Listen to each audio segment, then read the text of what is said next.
Hi friends, welcome to सुजी पाठशाला। आज आम क्लास 10 रे जो रही भौतिक विज्ञान तार चैप्टर 3 धातु और अधातु उपर किसी एमसीक्यू एवं किसी 2-3 मारिकिया क्वेश्चन डिस्कशन करवा। अच्छा, धातु क्या कहते कहीपर, अधातु क्या कहते कहीपर। धातु ताकू कहती जार धातव अजल्य तन्यता रही है धातु। अधातु क्या कहती जार धातव अजल्यता न था कहती अधातु। माने तुम्हें जदि गोटे लुहा को नब ताको जदि बाड़ाइब सी तार कौन अजल्य प्रकाश करें, अर्थात से एक्सपांड करता किंतु अधातु को बाड़ाइले से कौन कर भांगी जीव, ब्रेक कर हठात कि मलिकुलर स्ट्रक्चर स्ट्रंग न थाए, है कि नहीं। अच्छा, आउ कौन हुए ना धातु रे इलेक्ट्रिसिटी फ्लो करता किंतु अधातु इलेक्ट्रिसिटी फ्लो करे। अच्छा, एमती गोटे ना कहल जी जी अधातु हो किंतु इलेक्ट्रिसिटी फ्लो करुव सी किए, सी हूँ पेंसिल, जेटा तुम्हें कहूच आमर कौन ग्राफाइट है। अच्छा, हो एबे क्वेश्चन को आसिया सीधा। एक नंबर क्वेश्चन देखिए। फर्स्ट कौन अच्छी ना एक नंबर क्वेश्चन रही केउं धातु ठंडा जल में भाषा आरंभ करे। आमे जानचे जेतिक सब धातु अच्छी सी पानी पड़े कौन हुए बुड़ी जाए। तो देखिए यहाँ कौटा भाषा लगुच ना ऑप्शन ए दी कौन मैग्नेशियम, मैग्नेशियम दी। ऑप्शन बी देछि एयू, एयू माने कौन गोल्ड जेटा सोना कहूचे आमे। एच जी माने मर्क्यूरी जेटा को पारद कहूचे। सी ए कैल्शियम। तो आक भितर किए ना सर राइट आंसर होची ऑप्शन डी। राइट आंसर कोटा ऑप्शन डी कैल्शियम। कैल्शियम ही गोटे धातु जी कि जल रे भाषा को लगे। बुझी पारलो। एबे 2 नंबर क्वेश्चन। 2 नंबर क्वेश्चन कौन कही निम्न रे प्रदत्त मौलिक मानक मध्यरु केउठी उपयुक्त बा केउठी उपधातु नुहे कही। Tellurium, germanium, polonium, thorium. आ भितर उपधातु कईटा नुहे देख। टेलुरियम टा उपधातु, जर्मानियम भी, पोलानियम भी। तो कि नुहे सर राइट आंसर आसीबो ऑप्शन डी थोरियम आसीबो। कोटा आसीबो एटा option D thorium. 3 number question कही 3 ग्राम सुनारू प्राय केते दैर्घ्यर तार टणा जाई पारिबो। आमे जानिचे कौन ना 1 ग्राम सुनारू 2 किलोमीटर पर्यंत तार टाणी होउची। केते होउची ना 1 ग्राम सुनारू आमे जानिचे 2 किलोमीटर। 2 किलोमीटर कौन 2 किलोमीटर सुता टाणा जाई पारुची। ताहले 3 ग्राम रे केते आसीबो तने 3 × 2 = केते 6 किलोमीटर। तने एठी राइट आंसर कोटा आसीबो ऑप्शन ए अछि 3 किलोमीटर, ऑप्शन सी अछि 3 मीटर, ऑप्शन बी अछि 6 किलोमीटर, ऑप्शन डी अछि 6 मीटर। तन राइट आंसर ऑप्शन बी। बुझी पालो 6 किलोमीटर।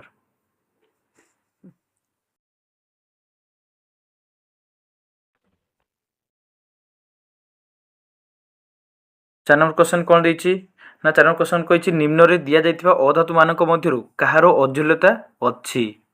अधातु किंतु तार अजुल्य अछि कहला के भितर की अछि माने जे धातु ही नथिबो कि चिकचिकी हो डाकुथिबो। तो किए सी ना सर देखुना एठी की अछि ऑप्शन ए। ऑप्शन ए रे कौन अछि सल्फर, ऑप्शन बी अछि नाइट्रोजन, ऑप्शन सी अछि आयोडीन, ऑप्शन डी अछि फास्फोरस। तो की आसीबो राइट आंसर एटा ना सर आमे जानिचे आ तुमे प्रतिदिन सेटा कौन करछो खाइबार भी व्यवहार करथो जिनसरा ना कौन ना सर आयोडीन। कौन आसीबो राइट आंसर हो सर ऑप्शन सी आयोडीन हैला। तापर क्वेश्चन मान जेटा लुण आमे कहूचे लुण जेटा व्यवहार होची। 5 नंबर निम्न रे दिया जाइतिबा केउ अधातुटी तरल अवस्था थाए। कौन थाए तरल अवस्था रे। तो आमे कौन लिख परिया ना सर ऑप्शन अछि कौन ब्रोमीन, आयोडीन, क्लोरीन, फास्फोरस। तो एटा राइट आंसर केटा आसीबो ना सर आमे लिखि पारिबा सर आंसर एटा कोटा आसीबो ब्रोमीन आसीबो। कोटा आसीबो ब्रोमीन ऑप्शन ए। बुझलो। 6 नंबर क्वेश्चन कौन कहिछि 6 नंबर क्वेश्चन कहिछि निम्न रे दिया जाइथिया पदार्थ मानक मध्यरु केउठी विद्युत परिवहन करे। विद्युत कहा देलिकी जाए ग्राफाइट, हीरा, आयोडीन, सल्फर। तो एतिक भितर आम तो जानते हीरा के जाए आयोडीन जाए बट सी किंतु तास्त है कौन करते पड़ो आयोडीन को जब तरल पदार्थ में पकेबा जदि लुण पानी करवा ताहले ही जीव न जापरनि सल्फर तो केबे भी नुहे। तो राइट आंसर केटा ऑप्शन ए ग्राफाइट है कि नहीं जेटा पेंसिल आम कहूँ पेंसिल रूप में व्यवहार कर। 7 नंबर निम्नोक्त धातु मानक मध्यरु केउठी गलनांक सर्वनिम्न अटे।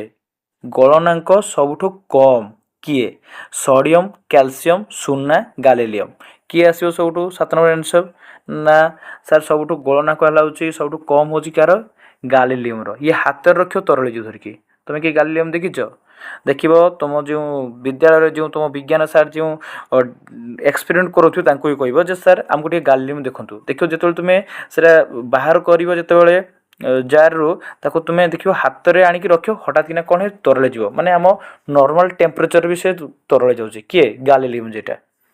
अच्छा तापर आसला कौन 8 नंबर क्वेश्चन कौन कही निम्न रे प्रदत्त केउं धातुटी को किरोसिन रे बुड़ाई रखा जाए तुम्हें जान समस्ते प्रैक्टिकल भी करथियो स्कूल रे मैग्नीशियम कैल्शियम सोडियम पारद तो राइट आंसर कोटा आसीबो ना सर सोडियम कहीं सोडियम आम जदि वायु संस्पर्श रे आसिला कि जल संस्पर्श आसिला कौन आसीबो रे बम्बार्ड करिवो है कि जळी जीवो तो राइट आंसर किए सी। एबे 9 नंबर मैग्नीशियम फीता को जलाइबा परे उत्पन्न होउतबा धड़ा गुंड को जल रे मिसाइले उत्पन्न द्रवणर पीएच केते होई पारे 7 रु अधिक 7 बा 7 रु कम बा 0 किंबा 7 एटा कहिछि तो कोटा आसीबो आमे जानिचे ना सर यार राइट आंसर कोन आसीबो 7 रु सर अधिक आसीबो कोन आसीबो 7 रु अधिक ऑप्शन ए ही आसीबो माने कोन आसीबो सेटा ख्यारी आसी जीवो ना। अच्छा 10 नंबर निम्न रे प्रदत्त धातु मानक मध्यरु केउठी सर्वाधिक नमनीयता विशिष्ट कहार सबुठु अधिक नमनीयता अछि माने जहा काहाको माने जत्ते भी कष्ट देले जत्ते प्रहार कले से कौन करिवो ना तार गुण को अधिक देखइबो से भांगिबोनी बढ़ियक लागो एक्सपांड होबो सेला लुहा केबे होबोनी केन लुहा को बहुत मात्रा बाडैले से कौन हे जो भांगी जो ब्रेक कर जीवो हाँ से एक्सपांड करिवो किंतु किछ समय पर से कौन जो ब्रेक कर जीवो दस्ता भी से कपर भी से किंतु सर सुना नुए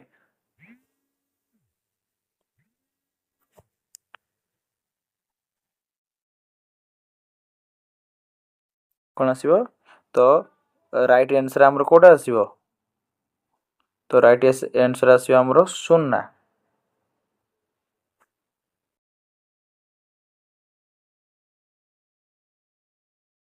तापर क्वेश्चन 11 नंबर क्वेश्चन कौन कही केउं धातुटी उच्च तापमात्रा रे मध्य अम्लजान सह प्रतिक्रिया करे नाही उच्च मात्रा रे भी माने कौन कहला उच्च तापमात्रा रे मध्य अम्लजान सह से प्रतिक्रिया करे नाही किए रूपा कपर दस्ता एल्युमिनियम आक भीतर किए आसीबो ना सर एटा राइट आंसर आसीबो किए रूपा ये करे नाही हमर एल्युमिनियम करे दस्ता करे कपर करे बट रूपा किंतु करे नाही बुझिलो तो एटा राइट आंसर कोटा आसीबो ऑप्शन ए रूपा।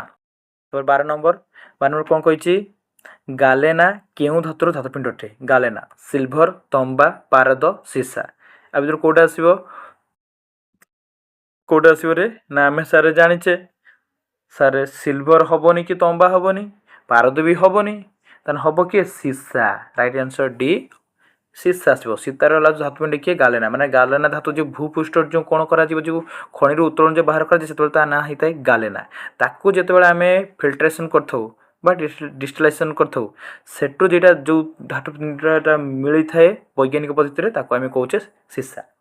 तापर 13 नंबर से कहे केउठी एम्पोटेरिक ऑक्साइड एम्पोटेरिक माने बुझीपारछ तो जे अम्ल भी सूचौथिबो क्षारीय भी सूचौथिबो ताकू आम कहि थाउ एम्पोटेरिक ऑक्साइड बा एम्पोटेरिक एसिड आम ताकू कहि थाउ तो एठी ऑक्साइड किए तो amphoteric calcium Kapoor zinc sodium आंक भीतर किए आसीबो ना सर आम जानचे जिंक सर जिंक धातु सदाबेले एम्पोटेरिक होता है हाँ कि नहीं किए आसीबो जिंक जिंक ऑक्साइड ये उभय क्षारीय गुण भी दर्शाई थाए आउ कौन अम्लीय गुण भी दर्शाई थाए। अच्छा तापरे 14 नंबर गोटे मौलिक अम्लजान सह प्रतिक्रिया करी उच्च गलनांक विशिष्ट यौगिक सृष्टि करे एवं ताहा जल रे द्रवणीय अटे तेबे उक्त मौलिकटी कौन होई पारे से मौलिकटार ना कौन सॉरी कार्बन कैल्शियम सिलिकॉन आउ कौन लुहा जेटा कहूँ फेरिक है तो आंक भीतर कोड आंसर हम ना sir right answer sir option B calcium कौन आसो कैल्शियम। अच्छा 15 केउं धातु को बाहर रखीदे से निआ लगी जाए तुम तो सब जान पोटासियम कैल्शियम मैग्नीशियम तंबा तो सर ये तो सोडियम ना तो सोडियम ना माने देख जी धातु हो सब हाई रिएक्टिव हो पोटासियम तापर आसे सोडियम कि सर ये तो सोडियम ना तो राइट आंसर किए पोटासियम। 15 नंबर। अच्छा तापर 16 नंबर एनोडाइजिंग प्रणाली रे केउ धातव ऑक्साइड प्रलेप दिया जाए। एनोडाइजिंग तुम सब देखि तुम घरे कौन करा जाए सब ये जो लुहार कबाट लगी थाए से देखु सब चिकचिक करते कलंकी बहुत दिन समय लगी न थाए देखिए सब तो सी कहूँ से धातु पर कौन प्रलेप दि जाए जेटा को आम कहे एनोडाइजिंग। ऑप्शन ए रूपा, option B copper, option C nickel, option D aluminium. तो कौन कटिंग दि जाए ना सर आम जाने एल्यूमिनियम कटिंग दि जाए। कौन दि जाए एल्यूमिनियम कटिंग है।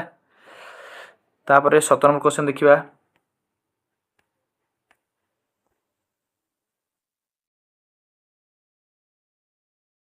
17 नंबर क्वेश्चन कौन कही निम्नलिखित मानक मध्यरु केउ धातु दुईटी लघु नाइट्रिक अम्ल सह प्रतिक्रिया करी उद्जान गैस निर्गत करे लघु नाइट्रिक एसिड सहित। ताहले आम ये कौन लिखिपर ना सर देखिए 17 नंबर आंसर ये कौटा आसो ना देख मैग्नेशियम आउ मैंगानीज एटा देइछि। तापर कौन देइछि एल्यूमिनियम मैग्नेशियम देइछि, सोडियम मैंगानीज देइछि, तापर कपर देइछि, एल्यूमिनियम देइछि। तो आमे जानिचे रिएक्शन करिवो का सहित ना दुईटी धातु लघु नाइट्रिक अम्ल सह प्रतिक्रिया करी हाइड्रोजन गैस उत्पन्न करती किए से दुईटा हूँ गोटे हूँ मैग्नेशियम आ गए है मैंगानीज। यही दुईटा जो रिएक्शन करेंगे से लघु नाइट्रिक एसिड माने कौन आसो प्रतिक्रिया करेंगे जहाँद्वारा हाइड्रोजन गैस उत्पन्न हो है। राइट आंसर ऑप्शन कौन आसो ऑप्शन ए। तापर 18 नंबर एल्यूमिनियम जिंक आउ है फेरिक और मैग्नेशियम प्रतिक्रियाशीलता केउटी सठिक क्रम अच्छी है। तुम्हें इलेक्ट्रोनिक एफिनिटी तुम्हें जान जदि इलेक्ट्रोनिक एफिनिटी जान तुम्हें यहाँ कहीपर 18 नंबरटा है। तो यहाँ डिपेंड कर कहार बाह्यतम सेल रे केते अधिक इलेक्ट्रॉन रही। तो ये राइट आंसर कौटा आसो ना सर ये आंसर ए आसो मैग्नेशियम एल्यूमिनियम जिंक आ फेरिक है। तापर 19 नंबर कौटा आसो 19 नंबर क्वेश्चन कही 3 लिटर अम्लजान अम्लराज प्रस्तुति केते मिलीलिटर गाढ़ हाइड्रोक्लोरिक एसिड आवश्यकता हुए। तो आमे एठी आंसर कौटा कही परिबा ना आमे जानिचे अम्लराजटा जो रही से किए हाइड्रोक्लोरिक एसिड आ HNO3 है। हाइड्रोक्लोरिक एसिड आ HNO3 रो अनुपात 3:1 थाए तेणु 3 लिटर केते आसीबो केते आसीबो ना सर 2250 मिलीलिटर एसिड आवश्यक होबो है अम्लराज पे। अच्छा हो तापर क्वेश्चन 20 नंबर से कुछ निम्नलिखित एटा केते 2250 से कही निम्नलिखित यौगिक गुड़िक मध्य केउठीर जलीय द्रवण विद्युत परिवहन करे जलीय द्रवण किंतु विद्युत परिवहन करे ग्लुकोज रे चीनी रे खाइबा लुण रे ना इथानल अल्कोहल रे। आमे जानचे इथानलटा मद पई व्यवहार होइते मद्यपान जो। अच्छा तो 20 नंबरटा आमे कोटा यार आंसर हो ना सर खाइबा लुण केमिति ना सर खाइबा लुण रे ही NaCl आयनिक यौगिक होइथिबारु यार जलीय द्रवण विद्युत परिवहन करे बुझिलो। तो खाइबा लुण। अच्छा तापर 21 नंबर क्वेश्चन देखिए 21 नंबर क्वेश्चन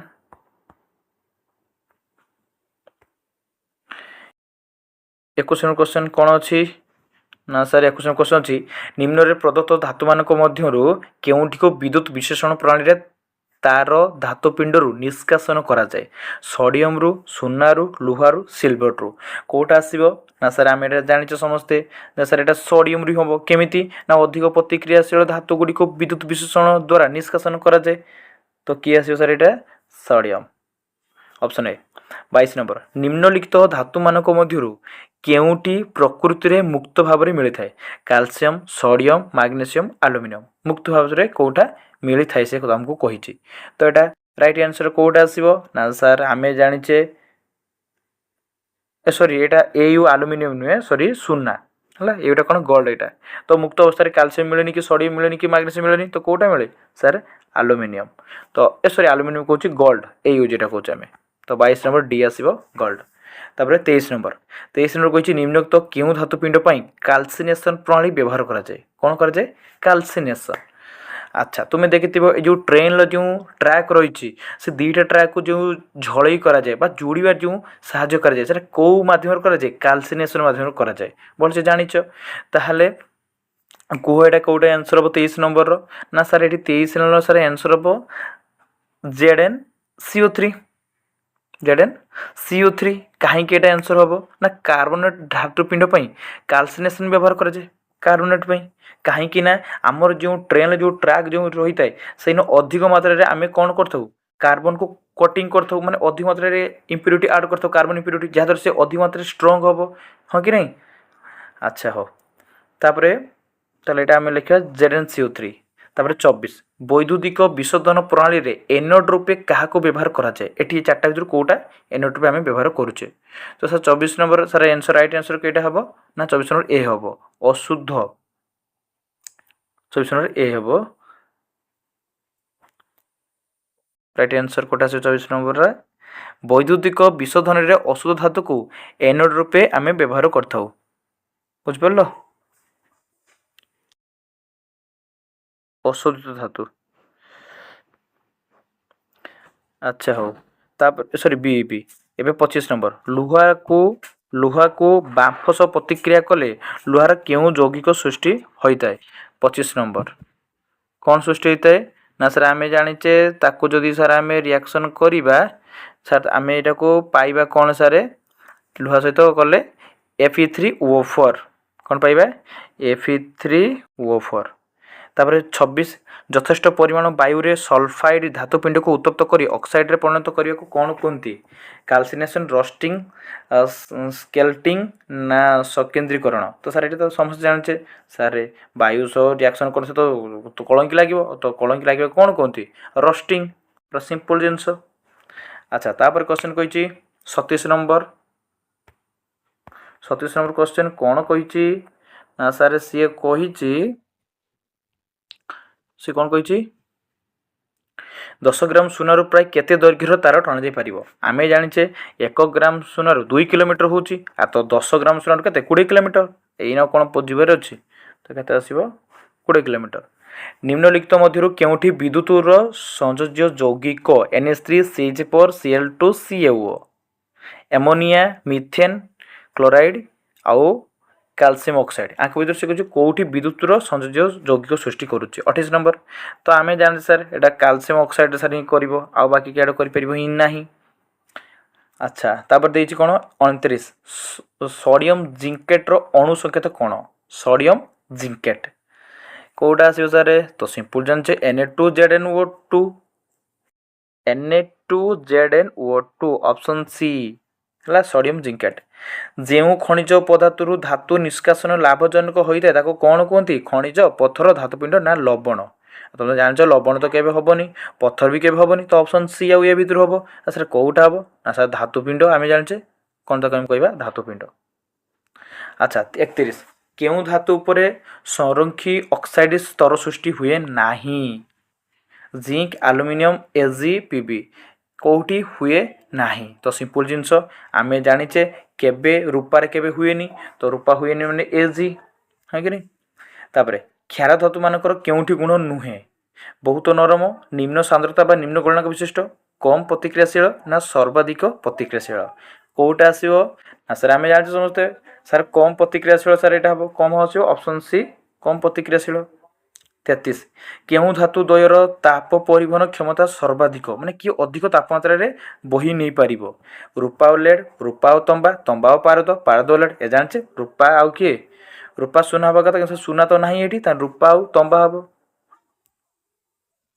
अच्छा तापरे 34 क्वेश्चन कौन कही ना क्यों जोड़ा धातु उभय अम्ल और क्षार सह प्रतिक्रिया करी H2 गैस उत्पन्न करती 34 तो सर 34 आंसर कईटा हम ऑप्शन बी हम एल्युमिनियम आउ जिंक कौटा हम एल्युमिनियम आउ जिंक। एबे तापर क्वेश्चन देखिबा 35 से कही 200 मिलीलीटर गाढ़ नाइट्रिक एसिड और 1000 मिलीलीटर गाढ़ हाइड्रोक्लोरिक एसिड रु केते मिलीलीटर अम्लराज प्रस्तुत हेबो आरटा करी जाइतिले 22 केते बारतिला 2250 बाहरी तो यहीटार आंसर केते आसीबो ना सर आम जाचे सर यहाँ तो अम्लजान तो 3:1 अनुपात रोचे तो से अनुसार 200 मिलीलीटर HNO3 सह 600 मिलीलीटर HCl मिसिबो एटा आम जाचे तान केते हिगला 800 हिगला हला केते हिजबे राइट आंसर एटा सर 800 तो 35 नंबर ए हबो 800 बुझी पारलो। ଏବେ କହିଛି ତାପରେ 36 ଅଧିକ ପ୍ରତିକ୍ରିୟାଶୀଳ ଧାତୁକୁ ସାଧାରଣତଃ କେଉଁ ଉପାୟରେ ନିଷ୍କାସନ କରାଯାଏ? 36 କେଉଁ ଉପାୟରେ? ସାର୍ ବିଦ୍ୟୁତ ବିଶ୍ଳେଷଣ ପଦ୍ଧତି ମାଧ୍ୟମରେ ହେଲା। କୋଉଟା ଆସିବ? ଅପସନ୍ ଡି ବିଦ୍ୟୁତ ବିଶ୍ଳେଷଣ ପଦ୍ଧତିରେ। 37 ରେଳ ଧାରଣାକୁ ଯୋଡ଼ିବା କିମ୍ବା ଫାଟି ଯାଇଥିବା ଯନ୍ତ୍ରାଂଶଗୁଡ଼ିକୁ ଯୋଡ଼ିବା ପାଇଁ କେଉଁ ରାସାୟନିକ ପ୍ରତିକ୍ରିୟାକୁ ବ୍ୟବହାର କରାଯାଏ? ପ୍ରଶମନୀ, ଥର୍ମିଟ୍, ସଲେୟ ପଦ୍ଧତି, ଏନୋଡାଇଜିଂ। ସାର୍ ଏନୋଡାଇଜିଂ ତ କେବେ ବି ନୁହେଁ, ତ ଥର୍ମିଟ୍ ପ୍ରଣାଳୀ। କୋଉଟା ଆସିବ ଆମର? ସରି ଥର୍ମିଟ୍ କହୁଛି, ଏନୋଡାଇଜିଂ। କୋଉଟା ଆସିବ? ଏନୋଡାଇଜିଂ ହେଲା। ତାପରେ 38 କେଉଁ ରାସାୟନିକ ବନ୍ଧରେ ଥିବା ଯୌଗ୍ୟ ଗୁଡ଼ିକର ଗଳନାଙ୍କ ଓ ସ୍ଫୁଟନାଙ୍କ ଉଚ୍ଚ କେଇଟି ଥାଏ? ନା ସାର୍ 38 ନମ୍ବର ସାର୍ କୋଉଟା ଆସିବ? ସି ଆସିବ, ବିଦ୍ୟୁତ ସଂଯୋଗୀ ବନ୍ଧ। ତାପରେ 39 ସାଧାରଣତଃ ନୋବେଲ ଗ୍ୟାସ ଗୁଡ଼ିକର ବାହ୍ୟତମ କକ୍ଷରେ କେତୋଟି ଇଲେକ୍ଟ୍ରନ୍ ରହିଥିବ? କେତେଟା ରହିଥିବ? ଅପସନ୍ ହେଉଛି 8ଟି, 7ଟି, 2ଟି, 6ଟି। ତ କେତୋଟି ଆସିବ ରାଇଟ୍ ଆନ୍ସର? ନା ସାର୍ ତା ବାହ୍ୟତମ କକ୍ଷରେ ସାର୍ ରହିଥିବ କେତୋଟି? 8ଟି ରହିଥିବ। ତ ପ୍ରଥମ ସେଲ୍ରେ ଆମର କେତେଟା ରହୁଛି? କେତେଟା ରାଇଟ୍ ଆନ୍ସର? 8 ହେବ। ଆମେ ଜାଣିଛେ ଆମର ଯେଉଁ ସେଲ୍ ରହିଛି କେ, ତାପରେ କିଏ ରହିଛି? L, M, N. ପ୍ରଥମ ସେଲ୍ରେ କେତେଟା ରହିଥିବ? ପ୍ରଥମ ସେଲ୍ 2ଟା, ତାପରେ ସେଲ୍ରେ କେତେଟା ରହିଥିବ? 8ଟା, ତାପରେ ସେଲ୍ରେ 8ଟା, ତାପରେ ଲାଷ୍ଟ କେତେ? 18ଟା। ହଁ କି ନାହିଁ? ତ ସିଏ କହୁଛି ଇଏ କେତେ ଲେଖା କମ୍ପ୍ଲିଟ୍ ହେଇକି ଥିବ? ଲାଷ୍ଟ ସେଲ୍ରେ 8ଟା କମ୍ପ୍ଲିଟ୍ ହେଇକି ରହିଥିବ। ବୁଝିପାରୁଛୁ ତ? ଆଚ୍ଛା, ତାପରେ ତ 39ର ଆନ୍ସର ତୁମେ ଜାଣିପାରିଲ। ତ 39ର ଆନ୍ସର କୋଉଟା ଆସିବ? ଏ। ତାପରେ 40 କ୍ୱେଶ୍ଚନ୍ କ'ଣ କହିଛି? ନା ସେ କହିଛି କେ ହେଲା 2, ଏଲ୍ ହେଲା 8, ଏମ୍ ହେଲା 7 କେଉଁ ମୌଳିକର ଇଲେକ୍ଟ୍ରନ୍ ସଂରଚନା? ଏଇଟା ତ ଆମେ ପୁରା ସିମ୍ପଲ୍ ଜାଣିଛେ, ସବୁ ଯୋଗ କରିଦିଅ। ଯେତିକି ସବୁ ଆମର ଯେଉଁ ଇଲେକ୍ଟ୍ରନ୍ ସବୁ ରହିଛି ସେ ସବୁ ଇଲେକ୍ଟ୍ରନ୍କୁ ତୁମେ କ'ଣ କର? ଯୋଗ କରିଦିଅ। କେ ହେଲା 2 ଆମେ ଲେଖିପାରିବା 2 ଯୁକ୍ତ ଏଲ୍ ହେଲା 8 ଯୁକ୍ତ 7, 8 7 କେତେ? 15, 15 2 କେତେ? 17, 17 କିଏ? ନା ସାର୍ 17 ପରା କିଏ ଆସିବ ରେ? କ୍ଲୋରିନ୍। 17 କିଏ ରେ? ଜାଣିଛ ତ ବର୍ଷେ କ୍ଲୋରିନ୍ ହେଲା 17 ନମ୍ବର, ଆଉ ହେଲା ଯେଉଁ 18 ନମ୍ବର ହେଲା ଆର୍ଗନ୍। ତ ଆର୍ଗନ୍ ହେଲା ନୋବେଲ ଗ୍ୟାସ୍। ତ ଇଏ କ୍ଲୋରିନ୍ଟା ସଦାବେଳେ ନେଗେଟିଭ୍ ରୁହେ, ସିଏଲ୍ ମାଇନସ୍ ସଦାବେଳେ ରୁହେ, ହଁ କି ନାହିଁ? ତ ରାଇଟ୍ ଆନ୍ସର ଏଇଟା ଆମେ କୋଉଟା ଆସିବା? 40 ନମ୍ବର ଏ, କ୍ଲୋରିନ୍। ବୁଝିଲ? ତାପରେ 41 କେଉଁ ଧାତୁ କେବଳ ଗରମ ଜଳରେ ରାସାୟନିକ ପ୍ରତିକ୍ରିୟା କରେ? ଗରମ ଜଳରେ, ସେଟା ପଡ଼ିଥିଲା ଥଣ୍ଡା ଜଳରେ ହେଲା। ଥଣ୍ଡା ଜଳରେ କିଏ ପ୍ରତିକ୍ରିୟା କରେ? ନା ସିଏଲ୍ ହେଉଛି ତା ନା କ'ଣ ଥିଲା? ସେଇଟା କ୍ୟାଲସିୟମ୍ ଥିଲା, ସିଏ। ତ ଏଠି କିଏ ଆସିବ 41ର? ନା ସାର୍ ସିମ୍ପଲ୍ ଜିନିଷ ସାର୍ ଏଠି ତ ମ୍ୟାଗ୍ନେସିୟମ୍ ହିଁ ହେବ। କି ହେବ ସିଏ? ମ୍ୟାଗ୍ନେସିୟମ୍ କେବଳ ଗରମ ଜଳରେ ହିଁ ରିଆକ୍ସନ୍ କରିଥାଏ ହେଲା। Option D magnesium. Option D କିଏ ଆସିବ? ମ୍ୟାଗ୍ନେସିୟମ୍। ତାପରେ 42 କ୍ୱେଶ୍ଚନ୍ 6 ଲିଟର ଗାଢ଼ ହାଇଡ୍ରୋକ୍ଲୋରିକ୍ ଏସିଡ୍ରେ 5 ଲିଟର ଗାଢ଼ ନାଇଟ୍ରିକ୍ ଏସିଡ୍ ମିଶାଇଲେ କେତେ ଲିଟର ଆକ୍ସୋରିଆ ପ୍ରସ୍ତୁତ ହେବ? 11 ଲିଟର, 8 ଲିଟର, 10 ଲିଟର, 9 ଲିଟର। ତ ୟାର ରାଇଟ୍ ଆନ୍ସର କେତେ ଆସିବ? ନା ସାର୍ ଇଏର ତ ସାର୍ 8 ଲିଟର ହିଁ ହେବ। କେମିତି? ନା ଆମେ ଜାଣିଛେ ଇଏ ସାର୍ 3:1 ଅନୁସାରେ ରହିବ। ତ ସେଥିପାଇଁ 6 ଲିଟର ଏସିଏଲ୍ ସହିତ 2 ଲିଟର HNO3 ମିଶିବ, ଦେଲେ 8 ଲିଟର ହେଇଯିବ ହେଲା। ତାପରେ କ୍ୱେଶ୍ଚନ୍ ଦେଖିବା।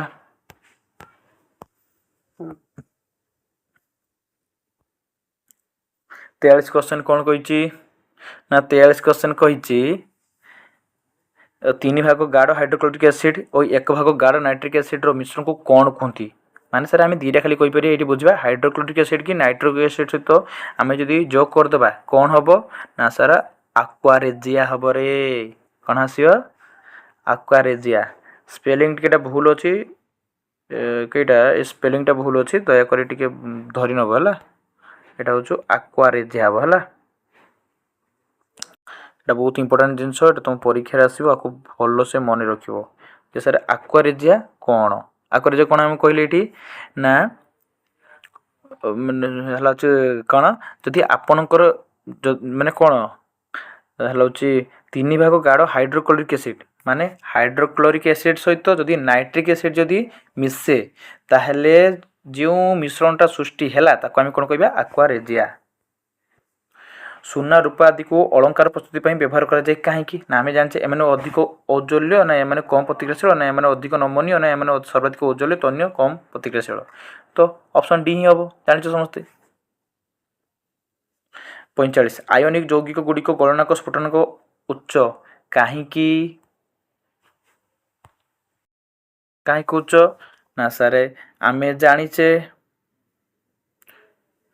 କ'ଣ ଜାଣିଛେ ନା ଇଏ ଶକ୍ତ ଇଏ କ'ଣ ଆସିବ ଶକ୍ତ ଅନ୍ତ ଆୟନିକ ଆକର୍ଷଣ ବଳ ଥିବାରୁ ସେଥିପାଇଁ। 46 ଏନୋଡ କଦର୍ମ କ'ଣ ଏନୋଡ କଦର୍ମ କ'ଣ 46 ନା ଏନୋଡ କଦର୍ମ ହେଉଛି ଏନୋଡ ଠାରେ ମିଶୁଥିବା ଅଦ୍ରବଣୀୟ ଉପଦ୍ରବ ଅଦ୍ରବଣ ଉପଦ୍ରବ ତ କ'ଣ ଅପସନ୍ ବି। 47 ରୋଷ୍ଟିଂ କ'ଣ যেটা କଳଙ୍କି ସେଟାକୁ ଆମେ ରୋଷ୍ଟିଂ କହୁଛୁ ତ ବାୟୁର ଉପସ୍ଥିତିରେ ସଲଫାଇଡ୍ ଓରକୁ ଉତ୍ତପ୍ତ କରିବା ପଦ୍ଧତି ବାୟୁର ଉପସ୍ଥିତିରେ যেটা ଆମେ ଖୋଲାରେ যেটা ରଖିଦେଉଛେ ଅପସନ୍ ବି ରାଇଟ୍ ଆନ୍ସର୍ କେଟା ଅପସନ୍ ବି ହେଲା। ଆଚ୍ଛା ତାପରେ 48 ଗ୍ୟାଙ୍ଗ କ'ଣ ଜାଣିଛ ଗ୍ୟାଙ୍ଗ କାହା କୁହନ୍ତି ନା ସାରେ ଧାତୁ ପିଣ୍ଡରେ ଥିବା ମାଟି ବା ବାଲି ଇତ୍ୟାଦି କ'ଣ ଧାତୁ ପିଣ୍ଡରେ ଥିବା ମାଟି ବା ବାଲି ସେଟାକୁ ଆମେ ଗ୍ୟାଙ୍ଗ କହୁ ତ ତାକୁ ଆମେ କ'ଣ କହୁ ଗ୍ୟାଙ୍ଗ। 49 କାର୍ବନର କଠିନତମ ଅପରୂପ କେଉଁଠି ଗ୍ରାଫାଇଟ୍ 49 କେଉଁଟା ଆସିବ ରେ ଗ୍ରାଫାଇଟ୍ ନାହିଁ ଗ୍ରାଫାଇଟ୍ ହେବ ନାହିଁ ତାଠାରୁ ବି ଷ୍ଟ୍ରଙ୍ଗ କିଏ ହୀରା କିଏ ଆସିବ ହୀରା ଦୁଇଟା ସାରା ହେବ ମାନେ ଗ୍ରାଫାଇଟ୍ ହୀରା ଦୁଇଟା ସାରା ହେବ କିନ୍ତୁ ସବୁଠୁ ଅଧିକ ହେବ କିଏ ହୀରା ହେବ ଗ୍ରାଫାଇଟ୍ଟା କ୍ୟାନସଲ୍ ହେଇଯିବ ହେଲା କ'ଣ ହେଇଯିବ ଗ୍ରାଫାଇଟ୍ଟା କ୍ୟାନସଲ୍ ହେଇଯିବ କେବଳ ହୀରା ହିଁ ହେବ। ଆଚ୍ଛା 50 କେଉଁ ରାସାୟନିକ ପ୍ରଣାଳୀ ବ୍ୟବହାର କରି ଧାତବ ଅକ୍ସାଇଡ୍ରୁ ଧାତୁ ନିଷ୍କାସନ କରାଯାଏ ସାରେ ଜାଣିଛେ ତ ବିଜାରଣ ପ୍ରକ୍ରିୟା ଦ୍ୱାରା କାହା ଦ୍ୱାରା ବିଜାରଣ। ତ ସବୁ ସର୍ଟ କ୍ୱେଶ୍ଚନ୍ ବୁଝିପାରିଲ ଏବେ ଆମେ ଟିକେ 2 ମାର୍କିଆ ଗୁଡ଼ା କେତେଟା ଅଛି ଟିକେ ଡିସ୍କସନ୍ କରିଦେବା ଟିକେ। ତ 2 ମାର୍କିଆ ଗୁଡ଼ା କ'ଣ ଅଛି ଆମାଲଗମ୍ କାହାକୁ କୁହାଯାଏ ଦୁଇଟି ଆମାଲଗମ୍ ଉଦାହରଣ ଦିଅ। ଆଉ କ'ଣ ଦେଇଛି ସଂଖ୍ୟାରଣ କାହାକୁ କୁହନ୍ତି ଏହାକୁ ପ୍ରତିରୋଧ କରିବା ପାଇଁ ଦୁଇଟି ଉପାୟ ବର୍ଣ୍ଣନା କର। ଆୟନିକ ଯୌଗିକର ଦୁଇଟି ଧର୍ମ ଲେଖ ସୋଡ଼ିୟମ ଧାତୁକୁ କାହିଁକି କିରୋସିନରେ ବୁଡ଼ାଇ ରଖାଯାଏ ସମୀକରଣ ସହ ଲେଖ ଅମ୍ଳଜ କାହାକୁ କୁହାଯାଏ ଏହାର ବିଶେଷତ୍ୱ କ'ଣ। ଆଚ୍ଛା ଆଚ୍ଛା ଏବେ ତ ପଢ଼ିକି ଗଲେ ଆଉ ଏବେ ଏତିକିର କ୍ୱେଶ୍ଚନ୍ସ ଏବେ ଲେଖିଦେବା। ଏବେ ଆମେ 2 ମାର୍କିଆ କ୍ୱେଶ୍ଚନ୍ ଡିସ୍କସନ୍ କରିବା ସେ କହିଛି ଆମାଲଗମ୍ କାହାକୁ କୁହାଯାଏ ଦୁଇଟି ଆମାଲଗମ୍ର ଉଦାହରଣ ଦିଅ। ଆମେ ଜାଣିଛେ ଆମାଲଗମ୍ କ'ଣ ନା ପାରଦ ସହିତ ଅନ୍ୟ କୌଣସି ଧାତୁର ମିଶ୍ର ଧାତୁକୁ ଆମାଲଗମ୍ କୁହାଯାଏ ଉଦାହରଣ କ'ଣ ସୋଡ଼ିୟମ୍ ଆମାଲଗମ୍ ଆଉ ଜିଙ୍କ୍ ଆମାଲଗମ୍ ହେଲା। 2 ନମ୍ବର କ୍ୱେଶ୍ଚନ୍ କ'ଣ କହିଛି ସଂଖ୍ୟାରଣ କାହାକୁ କୁହାଯାଏ ଏହାକୁ ପ୍ରତିରୋଧ କରିବା ପାଇଁ ଦୁଇଟି ଉପାୟ ବର୍ଣ୍ଣନା କର। ସଂଖ୍ୟାରଣ କ'ଣ ନା ସାର୍ ବାୟୁମଣ୍ଡଳର ଅମ୍ଳଜାନ ଆର୍ଦ୍ରତା କିମ୍ବା ରାସାୟନିକ ପଦାର୍ଥ ସଂସ୍ପର୍ଶରେ ଆସି ଧାତୁ ଗୁଡ଼ିକୁ ଧୀରେ ଧୀରେ ନଷ୍ଟ ହେବା ପ୍ରକ୍ରିୟାକୁ ସଂଖ୍ୟାରଣ କୁହାଯାଏ ଯେପରିକି ଲୁହାରେ କଳଙ୍କି ଲାଗିବା ରୋଷ୍ଟିଂ ପ୍ରୋସେସ୍ ଏଇଟା ହିଁ ଆମର ସଂଖ୍ୟାରଣ ବୁଝିପାରିଲ। ହଁ ପ୍ରତିରୋଧ ଉପାୟ କ'ଣ ମାନେ କ'ଣ କଲେ ଆମେ ତାକୁ ରଖିପାରିବା ନା ଧାତୁ ପୃଷ୍ଠରେ ରଙ୍ଗ କିମ୍ବା ତେଲ ବା ଗ୍ରିଜ୍ ଲଗାଇବା। ତୁମେ ଦେଖିଥିବ ତୁମ ଘରରେ ଯେଉଁ କବାଟ ବା ଯେଉଁ ଗ୍ରିଲ୍ ଲଗାଇଛି ଦେଖିବ ସେଇନ କ'ଣ ଲାଗିଥିବ ରଙ୍ଗ ଲାଗିଥିବ ନହେଲେ ଏନୋଡାଇଜିଂ କରାହେଇଥିବ ନହେଲେ ନିକେଲରେ କଟିଂ ଦିଆହେଇଥିବ ନହେଲେ ଆଉ ଗୋଟେ କେଇଟା ଆଲୁମିନିୟମର କଟିଂ ଦିଆହେଇଥିବ ଯାହାଦ୍ୱାରା କ'ଣ ହେବ ସେ ଶୀଘ୍ର କ୍ଷୟ ହେବ ନାହିଁ ହେଲା। ବା ଗାଲଭାନାଇଜେସନ୍ ଲୁହା ଉପରେ ଦସ୍ତାର ପ୍ରଲେପ ଦିଆଯିବ କାହା ଉପରେ ଦସ୍ତାର। ଏବେ 3 ନମ୍ବର କ୍ୱେଶ୍ଚନ୍ ସେ କହିଛି ଆୟନିକ ଯୌଗିକର ଦୁଇଟି ଧର୍ମ ଲେଖ। ଆମେ କ'ଣ ଜାଣୁ ନା ଧର୍ମ 1 ଏଗୁଡ଼ିକର ଗଳନାଙ୍କ ଓ ସ୍ଫୁଟନାଙ୍କ ଖୁବ୍ ଉଚ୍ଚ ହୋଇଥାଏ କାହାର ଆୟନିକ ଯୌଗିକର ଏବଂ ଧର୍ମ 2 କ'ଣ ଏଗୁଡ଼ିକ ଜଳରେ ଦ୍ରବଣୀୟ କିନ୍ତୁ କିରୋସିନ ବା ପେଟ୍ରୋଲରେ ଅଦ୍ରବଣୀୟ। ଜଳରେ ଦ୍ରବଣୀୟ ହେଇଯିବ ବଟ୍ କିରୋସିନ ପେଟ୍ରୋଲ ଇଏ ଦ୍ରବଣୀୟ ହେବ ନାହିଁ ଇମ୍ପସିବୁଲ୍। 4 ନମ୍ବର କ୍ୱେଶ୍ଚନ୍ କହିଛି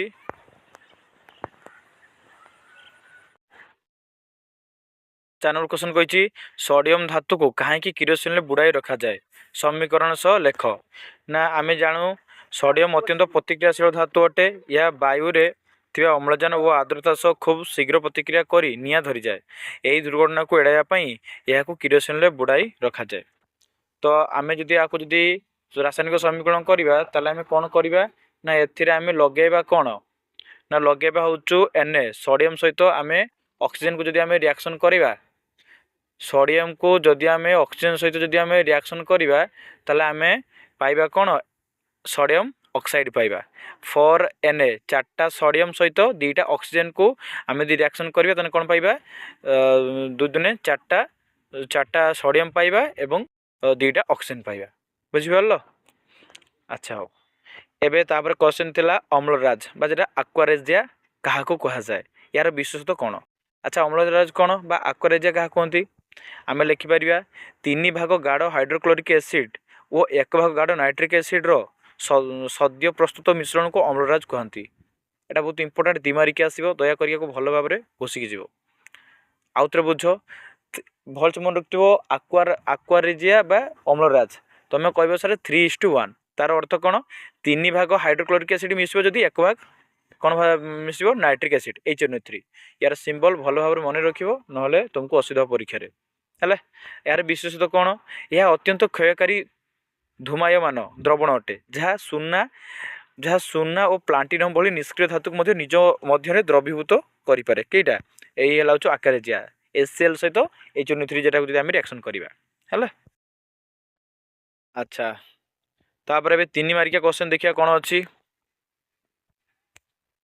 3 मार्किया क्वेश्चन को अच्छी आलुमिनियम ऑक्साइड किपरि एक एम्फोटेरिक उभय गुणी ऑक्साइड बा यार अम्ल क्षार सह रासायनिक प्रतिक्रिया को समीकरण माध्यम दर्शाओ कौन कहला एम्फोटेरिक एसिड क्या कहती ना जी उभय अम्लीय और क्षारीय माने अम्ल गुण भी प्रदर्शन कर क्षारीय गुण भी प्रदर्शन कर कहती एम्फोटेरिक एसिड बुझिपार। तो आम लिखिपर जो धातव ऑक्साइड गुड़िक उभय अम्ल और क्षार सहित रासायनिक प्रतिक्रिया करी लवण और जल सृष्टि करती से उभय गुणी बा एम्फोटेरिक ऑक्साइड कहुए तथा आलुमिनियम ऑक्साइड यहीपरि आचरण प्रदर्शन करे या जब आम अम्ल सह प्रतिक्रिया करवा तेना आलुमिनियम एबे 3 मार्किया संबलित प्रश्न उत्तर करवा से कहे आलुमिनियम ऑक्साइड किपरि एक एम्फोटेरिक उभय गुणी ऑक्साइड यार अम्ल और क्षार सह रासायनिक प्रतिक्रिया को समीकरण माध्यम प्रदर्शाओ। आम जाना एम्फोटेरिक एसिड क्या कहती ना जो धातव ऑक्साइड गुड़िक उभय अम्ल और क्षार सहित रसायन प्रतिक्रिया करी लवण और जल सृष्टि करती से उभय गुणी बा एम्फोटेरिक एसिड कहुए। एग्जाम्पल आम जब आम नवा Al2O3 जदि नवा यहीपरि आचरण प्रदर्शन करे देखिए ना अम्ल सह प्रतिक्रिया यदि करवा Al2O3 की ताने Al2O3 प्लस 6HCl को रिएक्शन करें कौन पाइबा 2LCl3 प्लस 3H2O आ क्षार सह प्रतिक्रिया कले Al2O3 सहित 2NaOH को रिएक्शन कले कौन पाइबा 2NaAl2O प्लस H2O जेटा को आम कहूचे सोडियम आलुमिनेट कहूचे। 5 नंबर कही कैल्सिनेशन और रस्टिंग मध्य दुईटी पार्थक्य लेख देख वैशिष्ट्य रस्टिंग कैल्सिनेशन धातुपिंडर प्रकार या सल्फाइड धातुपिंड व्यवहृत हुए और कैल्सिनेशन या कार्बोनेट धातुपिंड व्यवहृत हुए। वायुर उपस्थिति यह प्रचुर वायु बा अम्लजान उपस्थिति उत्तप्त कराए कैल्सिनेशन यह सीमित वायु बा वायुर अनुपस्थिति उत्तप्त कराए है। तुम गोटे जिन भलसे मन रख जो साधारण वायु बा पवन जो बोची से कौन रही सल्फाइड किसी और रही बुझिपार तुम्हें जब क्लोज भेसल जब रखने तुम्हें से सल्फाइडटा को पाइपर आम कौ आकार में सॉलिड आकार पाइपर है। अच्छा हो तो 5 नंबर क्वेश्चन सला तापर नेक्स्ट क्वेश्चन कौन अच्छी देखिए